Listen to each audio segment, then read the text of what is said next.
É porque na CPI fica muito claro que se quer, por exemplo, colocar as mortes que ocorreram no Amazonas, né, por problemas lá, por falta de oxigênio, falta de respiradores, falta de leitos, todas essas mortes, os senadores de oposição querem colocar na conta do presidente Jair Bolsonaro, né? Eles querem colocar como se ele fosse o responsável. Eu digo mais. E a gente tem visto aí, pela investigação do Ministério Público, da Polícia Federal, da Justiça, que o gestor local lá no Amazonas é que parece que não foi muito prudente, responsável, diligente com os recursos que ele deveria ter bem aplicado, né? Então, assim, não dá para você tirar as mortes da conta do gestor local e jogar na conta do gestor federal, como a CPI do Senado está tentando fazer, diante dessas denúncias gravíssimas contra os gestores lá no Amazonas. Ana, mas assim, quem está fazendo essa análise é você, porque são os senadores da CPI. Não, deixa só eu complementar.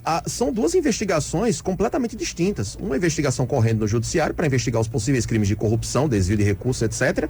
E a investigação sobre as ações executivas do governo federal. Eu falei há pouco aqui que a CPI, ela tem a sua competência limitada. Tem determinados assuntos sobre os quais ela não pode adentrar com a profundidade que o Poder Judiciário tem, inclusive de aplicar sanções. A CPI tem limitações nesse sentido. Então são investigações paralelas. A gente avaliar mas aí não coloque na conta do presidente todas as mortes. A gente chegar aqui e dizer as mortes por Covid foram causadas por esse ou por aquele motivo, isso é uma discussão muito subjetiva. Foi uma soma de fatores. Eu acho que disso ninguém tem dúvida. O desvio de recursos públicos teve influência? Possivelmente sim. A gestão do governo federal, a má gestão do governo federal teve uma parcela de responsabilidade? Possivelmente sim. As gestões dos governadores e prefeitos? Possivelmente sim. É uma soma de fatores. Agora, isso não anula, essa constatação que a gente tem aqui, não anula as muitas investigações que podem ocorrer. Uma coisa é a investigação na Justiça, outra é da CPI, outra é da CPI que pode ser aberta na Assembleia Legislativa. São investigações paralelas, né? Uma não anula a outra. Mas eu não e a falei CPI, ela tem as anula. suas competências. Fazendo um adendo aqui, eu só acho interessante, a gente fica querendo... presidente tem certa culpa, governador tem certa culpa, prefeito tem certa culpa, e ninguém fala da culpa do vírus e da culpa da China na gestão da coisa. Interessante. Como uma coisa é distorcida, a gente ignora que é um vírus, né, e que ele muito pouco se podia ter feito, e que teve um culpado, sim, que na hora que não teve a gestão... Mas muito poderia ser feito e também não foi feito. Pronto, aí, foi feito de maneira exatamente. equivocada. Aí entrando nessa conta aí, o que tem menos culpa entre governadores e prefeitos é o presidente. Só acrescentar, Ricardo, antes de você falar, eu não disse que a CPI era desnecessária, que uma investigação anularia a outra, ou eu respeito todos os âmbitos de investigação. Só estou dizendo que lá na CPI, o que a gente tem visto, principalmente da oposição, é que você quer colocar todas as mortes na conta, nas costas do presidente da República. E quando a gente vê uma operação como essa, né, ocorrendo... Mas esse é o foco da investigação. A investigação não tem como se debruçar sobre outras questões conexas. Mas aí não dá para botar todas as mortes na conta do presidente. Dá pra colocar, eu não sei se mas eu também não tô vendo ninguém querer colocar todas as mortes. Não, mas taxar isso. 400 e tantas mortes e o presidente é o Ricardo, responsável. por favor. O que ocorre, que eu talvez Ana esteja querendo falar, é a narrativa política que quer se jogar para a população. E o que a gente observa que a narrativa política que quer se jogar para a população é que o presidente é o genocida. Só que a gente precisa observar como tudo isso ocorreu. Desde o início da pandemia, uma decisão do STF disse que a competência era dos três entes federativos, União, Estados e Municípios.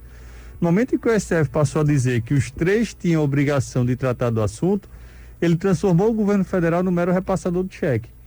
O governo federal, nessa pandemia, a única coisa que pôde fazer era repassar o cheque, porque a competência passou a ser de estados e municípios na tratativa do vírus no âmbito estadual e no âmbito federal. Tanto é que, se a gente observa a discussão que teve aqui no estado relacionada aos decretos estaduais e municipais, o que foi que o STF disse? Vai valer aquele decreto que foi mais restritivo. Então, o que se começou a imputar ao presidente era o seu linguajar e a sua tratativa de entrevistas e sua forma de tratar. Então, dizendo que ele cometia aglomeração, em razão disso ele passou a ser chamado de genocida. E o que a gente observa é que tudo aquilo que ele foi criticado foi exatamente o que ocorreu aqui no Brasil na semana passada, de quem ocupava o outro lado. Manifestações, por exemplo. Nas manifestações. Então, o presidente errou nessa pandemia. Ao meu ver, ele teve vários erros. O principal dele, o atraso na compra da vacina. Mas, tirando o atraso na compra da vacina, todas as políticas públicas de tratamento ao vírus foi transformado como competência de Estado e município. Olha, eu vou discordar só um pouquinho. O STF, ele não tirou a competência do presidente da República, né? Ele apenas disse que os estados e municípios também limitou tinham... fortemente. Eles tinham autonomia, já que o governo federal não estava centralizando as ações, unificando, que os governantes locais, eles teriam essa autonomia também para delimitar em seus territórios. Agora, isso não tirou a competência do presidente da República. Essa foi a minha avaliação. O presidente poderia ter feito mais, né, do ponto de vista de tentar centralizar, tentar dar mais apoio aos seus ministros da saúde, porque a gente teve problemas aí em relação à gestão dos próprios ministros. O ministro queria fazer uma coisa, o presidente desautorizava. Então, esse recado foi passado para a população e deixou, de certa forma, abalada a credibilidade do presidente na condução da crise da pandemia. Agora, não dá para dizer assim, os gestores locais, eles têm autonomia, né, para tomar todas as decisões, para receber o recurso e aplicar como eles quiserem, e na hora que dá errado naquele estado, que as mortes ocorrem, que o problema da falta de respiradores, o problema da falta de leitos, o problema da falta de oxigênio explode, não, aquilo ali agora a culpa é do presidente da República, porque ele não fez, né, quando os gestores tinham essa autonomia para fazer. Então, assim, não dá para ter você, na hora de dizer assim, não, os gestores têm autonomia para fazer, mas na hora de culpar só o presidente da República e excluir os gestores locais. Isso eu acho que é uma coisa que está em questionar, assim. Ninguém questiona, até quem quer ser contra o governo tem certeza que isso aconteceu. Cris, e Ana e doutor Ricardo, com relação à narrativa da oposição que vocês criticaram aqui, primeiro eu quero dizer que eu também não concordo com esse tipo de narrativa de querer responsabilizar uma pessoa por todas as mortes da Covid que nós tivemos no Brasil. Evidentemente que a gente tem que separar o que é a crítica responsável do que é a crítica irresponsável e excessiva, que sim, alguns membros da oposição fazem, assim como também existem excessos em narrativa por parte daqueles que são mais ligados ao governo. Então, vamos tirar os excessos da discussão, vamos tirar os extremos e se ater aqui ao cerne da discussão, que é discutir se o governo federal teve algum tipo de parcela de responsabilidade ou de culpa pelas milhares de mortes que nós tivemos no Brasil. Na minha avaliação, eu acho que, entre outros elementos, entre outros fatores e agentes, sim, o governo federal, por sua má gestão em determinadas áreas, teve sim uma parcela de responsabilidade, tirando esse excesso aí de querer atribuir apenas a uma pessoa esse contingente de mortes, o que realmente não é responsável, não é correto. Eu também queria concordar com Ana, em discordar do doutor Ricardo no que diz respeito à decisão do Supremo Tribunal Federal. O Supremo Tribunal Federal, inclusive, só teve de tomar essa decisão de dar também aos estados e municípios autonomia na gestão da crise, justamente pela falta de liderança e coordenação nacional por parte do governo federal, que se foi dada essa autonomia também aos estados e municípios. E isso não retirou do governo federal também a sua parcela de responsabilidade e o seu papel, que deveria ter exercido em vários momentos nessa pandemia, de liderança no combate à crise. Então, eu queria deixar também, enfatizar esse ponto. Então, o governo federal não foi apenas um mero repassador de dinheiro. Onde o governo federal se omitiu por sua iniciativa própria, e não por ser limitado pelo Supremo Tribunal Federal. O que aconteceu naquela época foi o seguinte: se passou a diretriz, não é nem diretriz, mas começou a se dizer que tinha que trancar tudo. O governo federal disse: não vou trancar tudo, porque não entendeu aquilo. Decidiu por não agir. Exatamente. E não acho que faltou liderança. Eu acho que oportunistas começaram a querer conclamar a liderança, se confirmou isso durante a gestão da crise. Dória disse que queria ser o líder, queria passar por cima do presidente. O próprio consórcio Nordeste em si é uma tentativa de superar a liderança do presidente, e criou-se essa narrativa. O que aconteceu foi que queriam impor lockdown de toda forma, o presidente não quis agir e o STF disse: então eu vou mandar os governadores e prefeitos terem autonomia para decretar o lockdown.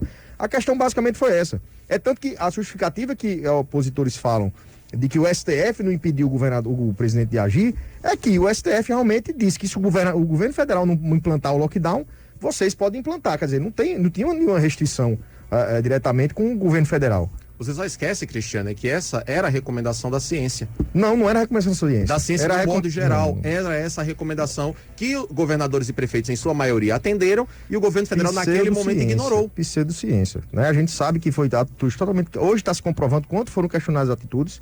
Entre elas, uma que a China deliberou de que era para se entubar precocemente os pacientes e vendeu-se respirador à torta direito, e depois se descobriu que O entubamento precoce matou mais gente do que preveniu a questão Cris, da é doença. evidente que com o passar do tempo... Não é evidente. Deixa eu só dizer primeiro o que eu quero dizer.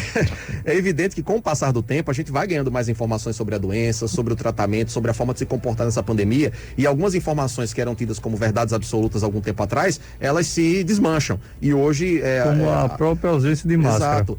Como praticamente todas as questões. Agora, uma coisa é você agir com excesso de cautela, agir seguindo as recomendações naquele momento. Outra coisa é simplesmente por questionar aquilo ali, ou por achar que a orientação não é indevida, uma coisa que sai da nossa cabeça, não seguir a recomendação que estava colocada. Você conclamou a justificativa como se fosse a defesa da ciência. Não era.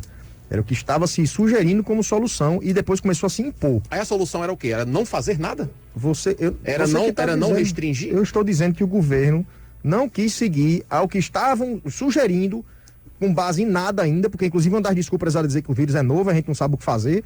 Que ciência é essa? O vírus é novo, a gente não sabe o que fazer. Mas e aí, porque países que seguiram essas recomendações conseguiram ter uma redução do argumento. Está divergindo. A gente está falando que o governo federal não quis decretar lockdown como era o que todo mundo está fazendo, que inclusive a ciência que a gente vive hoje é o que todo mundo está fazendo. Quem fez conseguir ter um melhor desempenho, melhor gestão do que diz Não há comprovação disso. Não há comprovação, Cristiano Medeiros. Há vários questionamentos. E os relatos que a gente recebe de China, de Nova Zelândia, de Austrália... Você vai usar a China como a China é uma ditadura, mas está sendo observada por a gente. A China é uma ditadura mais... Cristiano Medeiros. Tira a China da discussão, então. Vamos para Nova Zelândia. A gente tem que parar de tirar a China como um exemplo Vamos para Nova Zelândia, vamos para Reino Unido, vamos para os países que realmente adotaram medidas restritivas e que conseguiram ter uma redução no número de casos. Qual foi a medida restritiva da Nova Zelândia? Cristiano, não estou perguntando a você sabe na Nova Zelândia houve sim um nível de restrição duplo lá e ampla testagem também. Você sabe qual foi a medida restritiva da Nova Zelândia, que tem 2 milhões de habitantes? Fechou a fronteira com a China e é uma ilha. Qual foi a medida restritiva do Reino Unido? Lockdown por muitos No começo não. No começo não. E também é uma ilha com menos habitantes, beleza. E várias medidas do Reino Unido foram questionadas, mas também trouxe uma consequência ruim para o Reino Unido. Pessoas começaram a ficar doentes em casa. Igual Nova York teve isso.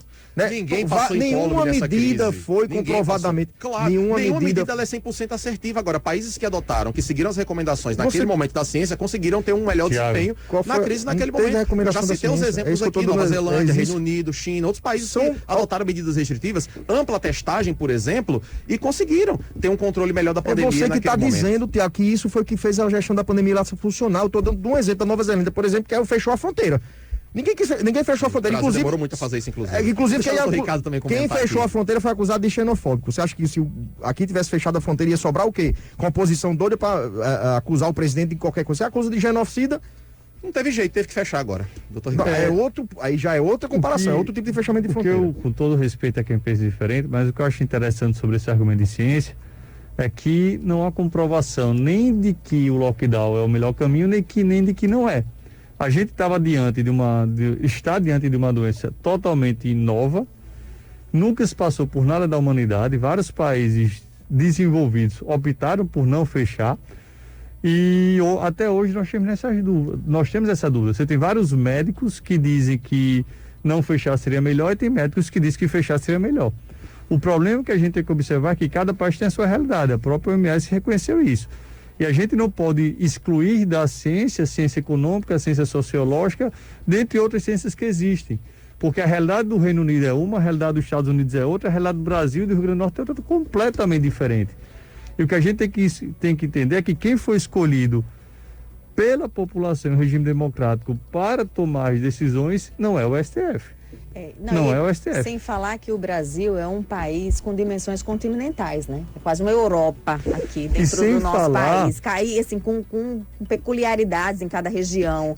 E é muito difícil você dizer assim, vamos decretar um lockdown no Brasil, né? No início, sem saber. A dinâmica do vírus foi diferente em várias regiões do Brasil. E sem falar que nós temos uma lei de fevereiro do ano passado, antes do Carnaval, que previa a quarentena. Só que ela previa a quarentena para quem estava com Covid, e não para toda a população. Quem teve contato com pessoas contaminadas. As próprias determinações, que são determinações do governo estadual e municipal no Brasil todo, são atos infralegais, desobedeceu a legislação do Congresso Nacional. Eu só queria fazer um complemento, Ricardo. Eu acho que você tem, seu raciocínio é bem interessante. Eu não disse aqui que existe método infalível para controle da pandemia, para gestão. Não há esse método infalível. Questionamentos sempre vão ser feitos com todas as medidas. Inclusive sobre vacina se questiona bastante alguns preceitos aí da campanha de vacinação. Então, método infalível não há. Agora, era o que estava se aplicando ao redor do mundo e com algum tipo de resultado e que em algum momento aqui no Brasil foi ignorado. Não estou dizendo com isso que eu defendo que nós tenhamos um lockdown eterno aqui no Brasil. Não, pelo contrário, eu tenho dito aqui nos últimos dias, inclusive, que essa pandemia está mostrando pra gente que a gente vai precisar adotar estratégias de convivência com esse vírus por algum tempo. Eu já disse isso aqui. Agora, também ignorar que lá atrás o governo brasileiro não errou, eu não vou fazer, porque houve falhas graves, sim. E discordo também quando se fala assim, uma coisa é o que o presidente diz, outra coisa é o que o governo faz. As falas do presidente da República, a forma como ele se comporta e a forma como ele estimula a legião de seguidores que ele tem uma legião de seguidores muito significativa e ampla, também é determinante em algum momento para o curso e para a forma como a população se comporta, né? Então, quando ele vai a público desestimular as medidas preventivas ou para estimular a aglomeração, para duvidar sobre a eficácia de vacina, para passar mensagens distorcidas para a população, isso acaba de algum modo sim, e aí eu concordo com o Cris quando ele fala que é muito subjetivo a gente mensurar o impacto disso, mas não podemos negar que sim, há um impacto sobre a forma como a gente convive com isso, como a gente controla essa crise, ou não controla. Mas aí é o seguinte, você também, se não existem as medidas, não existe a receita, né? A receita do bolo. Isso vai funcionar, isso não vai funcionar, né? A gente em plena pandemia, as coisas vão no acerto e no erro. Aí tudo que dá certo não coloca na conta do presidente da República. Mas tudo que dá errado, a culpa é do presidente da República. Não, você está distorcendo o que eu falei, Ana. Não, tá falando de você. Quando eu falei que não existe método... Você falou até agora. Rapidinho, quando eu falei que não existe método infalível, não é que não funciona, ou que não funciona totalmente, não é a solução total dos problemas. Eu não estou dizendo que é você... se dirigindo a você, eu não estou me dirigindo a você, eu me dirigi a você apenas na questão do o que é falível, o que é infalível, da gente não ter, né, a forma correta, a receita para enfrentar a pandemia.